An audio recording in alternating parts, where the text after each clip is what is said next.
In this session today, we shall discuss ideological criticism, its genesis, its nature, and objectives of ideological criticism. Before starting about the tenets of ideological criticism, we must know the background of this school. There are some predecessors of ideological criticism, and it must be noticed that uh, philosophers of the West influenced mostly uh, on the formation of literary theory and schools of literary criticism. Ideological criticism is not exception to it. It has also some philosophical background, and after its emergence, we can trace out at least four great philosophers of culture, history, and societal ideas. Among them, Friedrich Hegel can be considered the first one, who was a German idealist, philosopher of 19th century. The second, Ludwig Feuerbach, was a German philosopher, substituted religious psychology for orthodox religion and developed one of the first German materialistic philosophies. The third, who is very well known, is Karl Marx.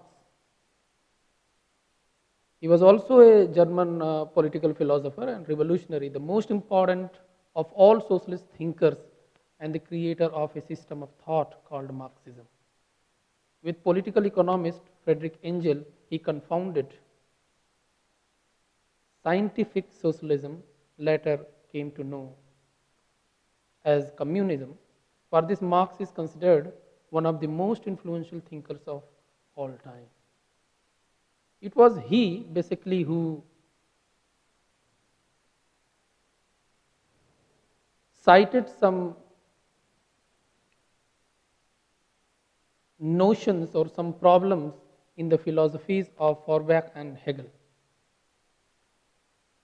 He defined ideology in his way, which was quite different from his predecessors who thought of philosophy of history and history of religion as two basic notions after the development of human society. In contemporary philosophical arena, we find Louis Althusser, who talked enough about the impact of ideology, and it was he who studied the term ideology in series of these people I have named so far. I mean Hegel, Feuerbach, and Marx. He studied distinctively how ideologies have been taken in various manners distinctively time to time. Louis Althusser was an Algerian born French philosopher. He is best known for his contribution to the debate over the genesis and development of theories of Karl Marx, as I have said already. Now, let us understand what ideological criticism is and what are its foregroundings and basic tenets, and why ideological criticism was and is known as one of the foundational critical approaches to literature. Basically, it is based on economic and cultural theory of Karl Marx, Feuerbach, and Hegel. I have discussed, and its root goes to, in addition to the works of Hegel and Feuerbach, the Communist Manifesto of Marx, in which Marx imagines of a stateless and classless society in order to ride the social conflict and in order to provide opportunity to develop individuals of the society. In the German ideology, he deals with the development of the class struggle characterizing an unconscious identity of social individuals lies in what he called ideologies. For him, ideologies are, or say, is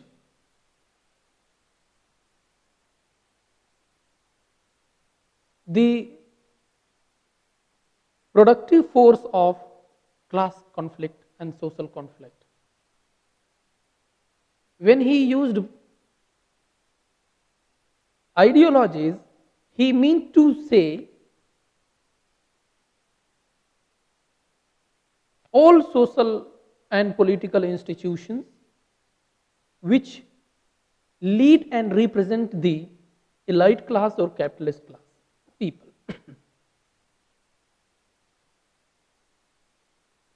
So he pronounced that there must be some way to present those who are unrepresentable or who are not being presented in a manner as they should be presented.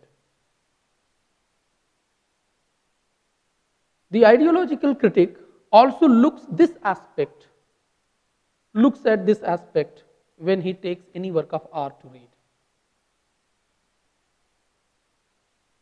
There are some certain assumptions of ideological criticism which I would like to put forth. And they are assumed on the basis of the ideas of Marx. See, Marx cannot be left unconsidered when you talk of any discourse related to ideology, related to power, related to industry development, related to identity and subjectivities of individuals. You must take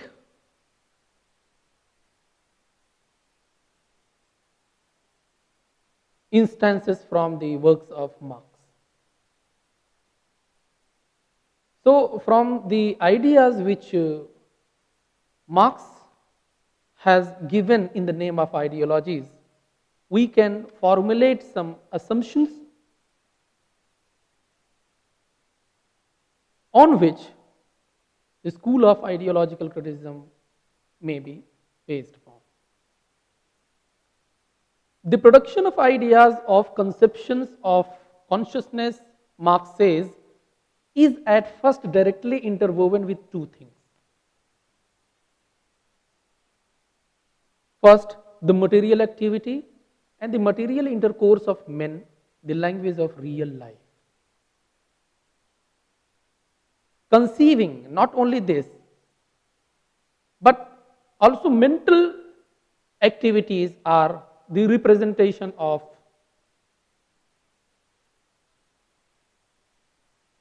material production. He says further, conceiving, thinking, the mental intercourses of men and other behavior related to mental production as expressed in the language of the politics, laws, morality, religion, metaphysics of a people are the efflux of material production. So, materiality decides the destiny of human being or an individual living in the society.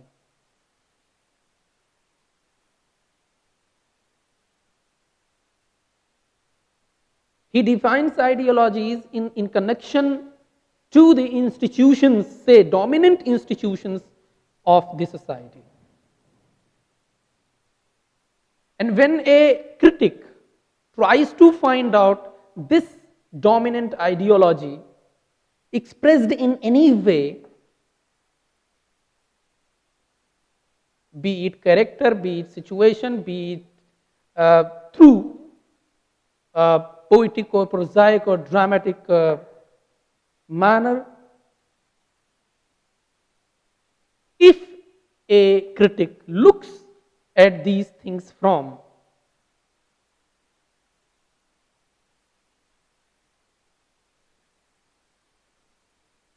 these Marxist ideas, will be user of ideological criticism or practitioner of ideological criticism. Once more, you must understand how Marx has defined ideology and the role of material development or material production in the formation of social being, a man as social being. He says that material production or materiality of men decides everything, including the formation or production of ideas, of conceptions, of consciousness, thinking, conceiving, mental intercourse of men, behavior, all are reproduction of the material production. So this can be understood that a man who is having low confidence facing anybody,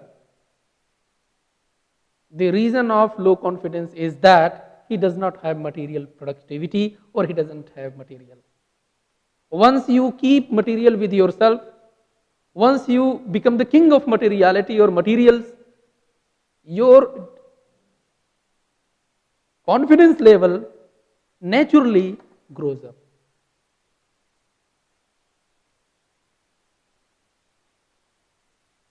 So when everything is being dominated by ideologies,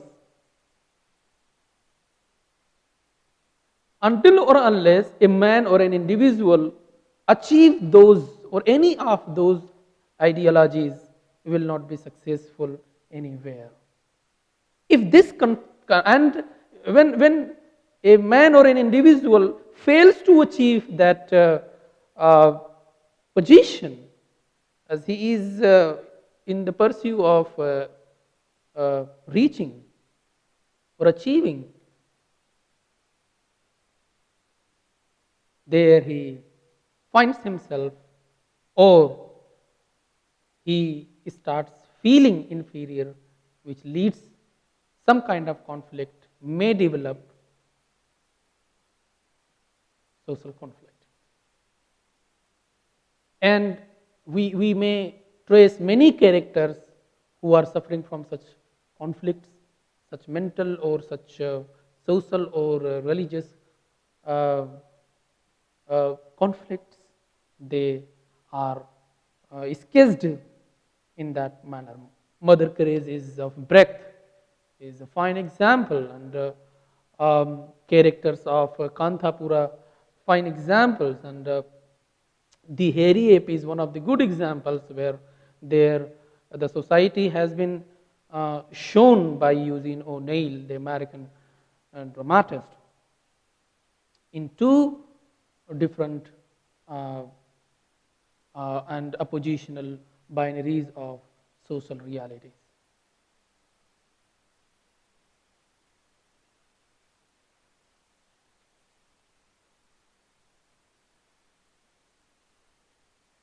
Further, he says, Marx, let us understand the other idea of Marx in connection to understanding ideological criticism or the base of ideological criticism. Consciousness can never, Marx says, can never be anything else than conscious existence. Men who are conscientious, men who are educated, not having money, may lead the revolution to change or to bring forth some kind of changes in the society. So consciousness is not philosophical problematic for Marx as for Hegel and Feuerbach is. No. Consciousness for Marx is the consciousness of the identified self in a man. So that is why he says consciousness can never be anything else than conscious existence, and the existence of men is their actual life process. Morality, religion, metaphysics, all the rest of ideologies, see, these are all the institutions. Morality is one of the ethics of human life, religion is one of the bases of human life, metaphysics, without metaphysics man cannot conceptualize any ontological truth. And all these are the efflux of ideology for Marx and their corresponding forms of consciousness. All these are contributing, or they contribute in the formation of conscious existence. But all these are the parts and parcels of those people who are dominant in a society.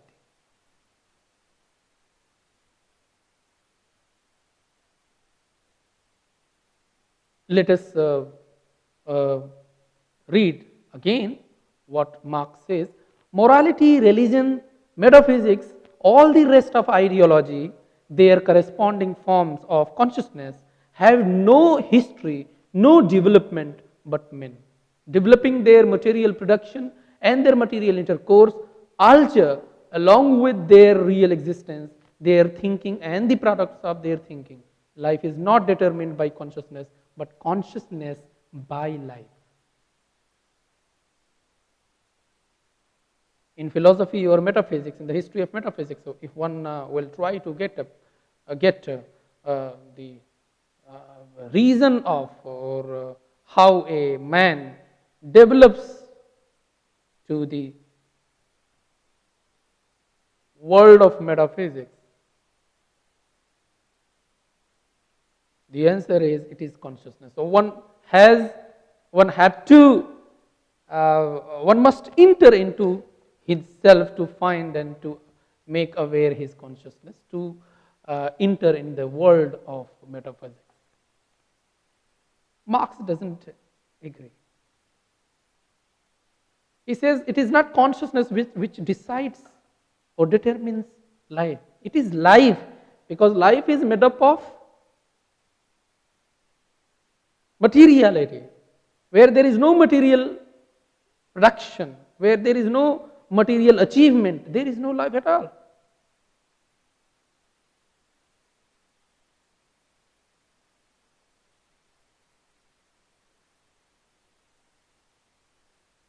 If this thought is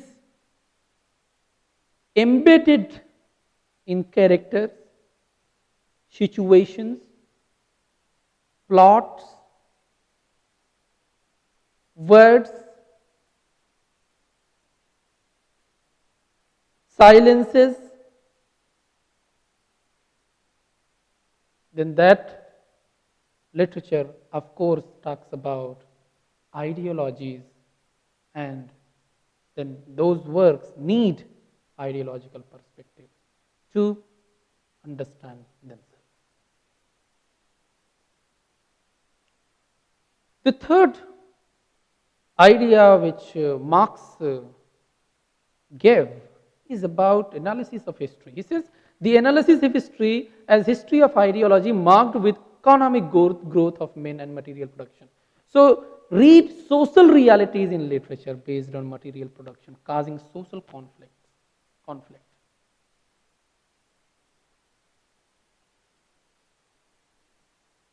Charles Dickens has written a lot on material productivity and production, and how material production changes the lifestyle, changes the conception of man, changes the thinking process of individuals.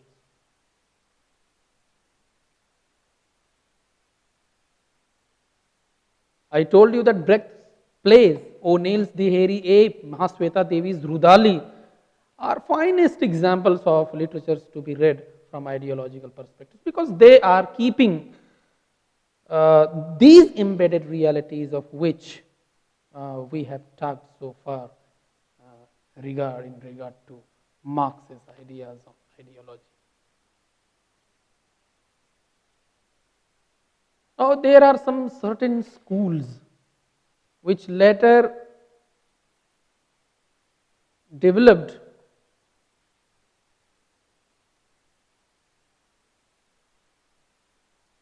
new dimensions to see Marx and approached to Marxist philosophy and gave new waves to it. Among them, the Frankfurt School is, and the concept of theory. Both are connected with the development of new Marxism. Why? Because they didn't kill Marx.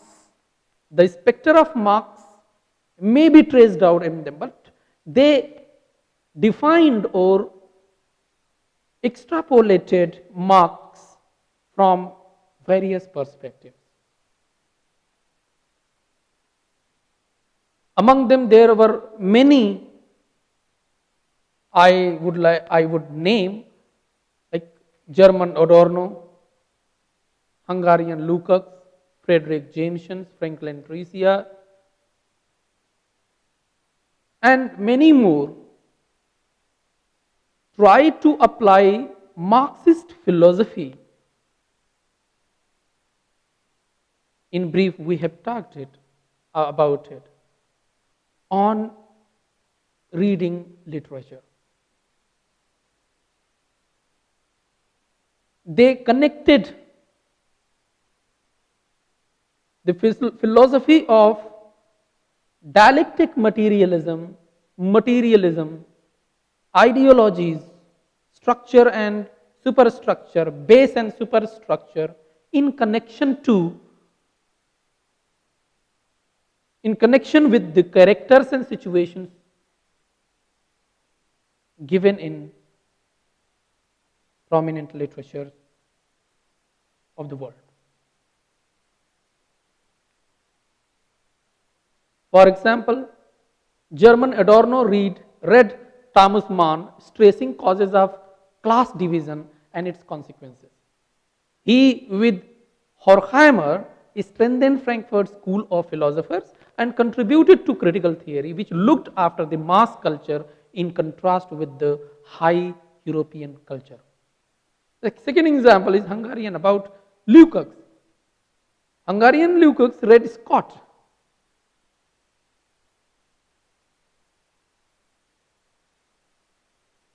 As we know that Scott wrote many historical novels.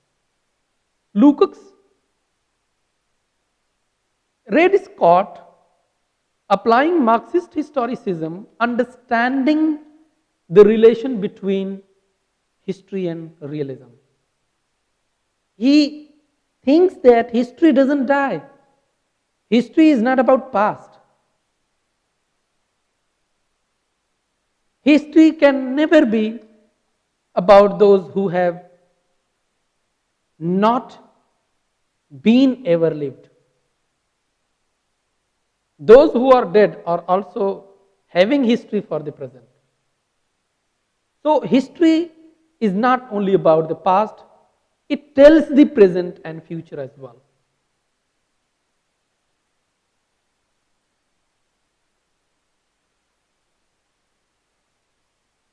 Among British writers and critics who applied Marxist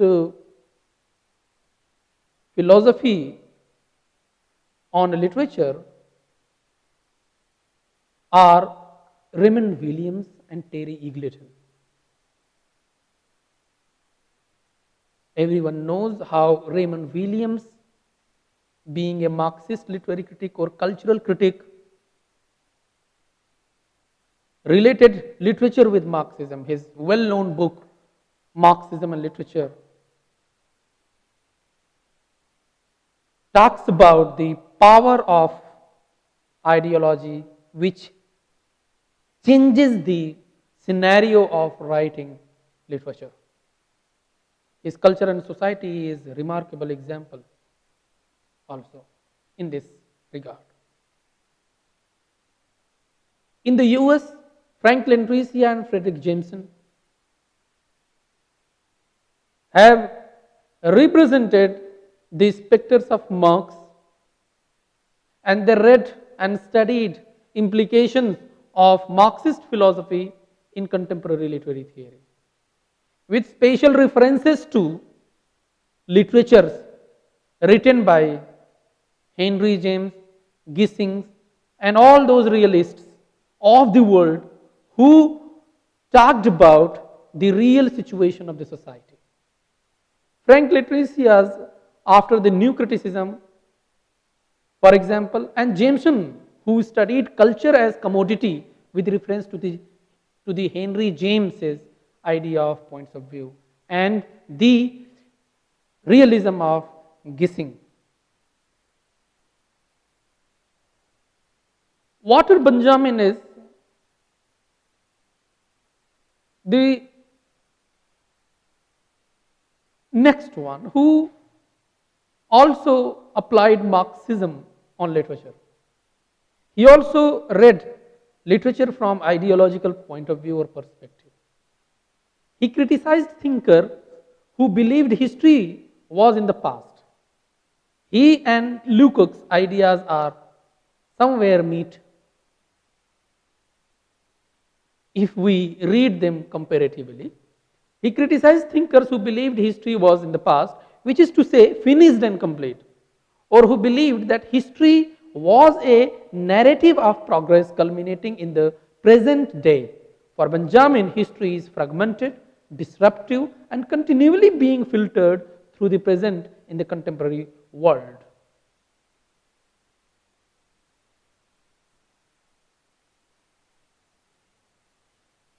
There are some certain assumptions, as we have already talked, but there are some additional ideas which can make you understand and help formulate the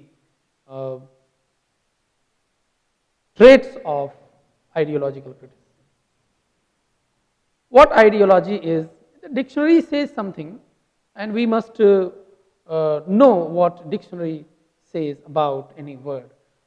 As a literary theorist and criticism, it is our prime duty to know first the literal meaning of any word. What we do that we generally do not see dictionary or its root meaning and the root cause of the genesis of that word, particular word. We must, which gives different lens. At least it gives you an idea at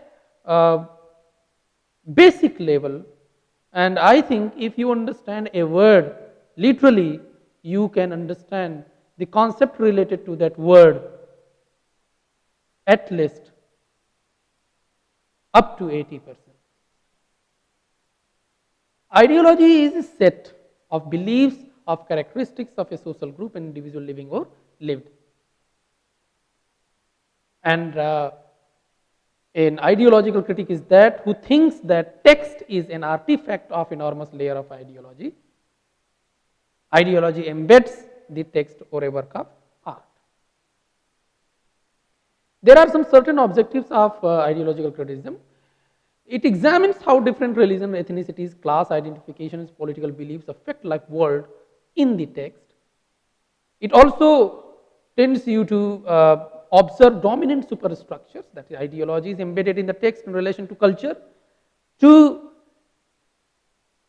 It aims to at representing and reviewing committed writers. See, committed writer is a very important phrase these days.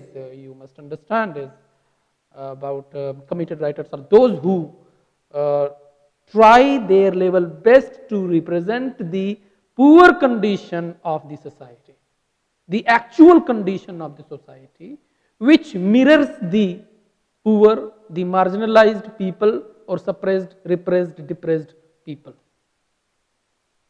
So ideology, with the help of ideological criticism, one may be in contact with committed writers and can draw opinion of them about the society.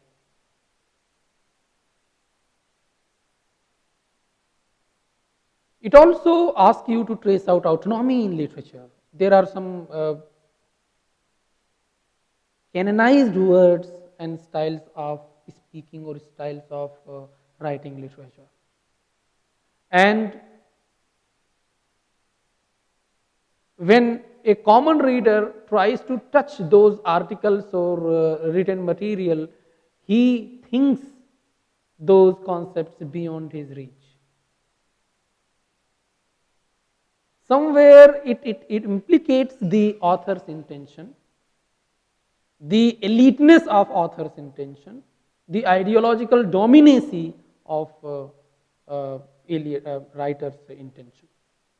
So with the help of ideological criticism, we can also trace out such kind of linguistic problematic as ideological problematic defined by Marx.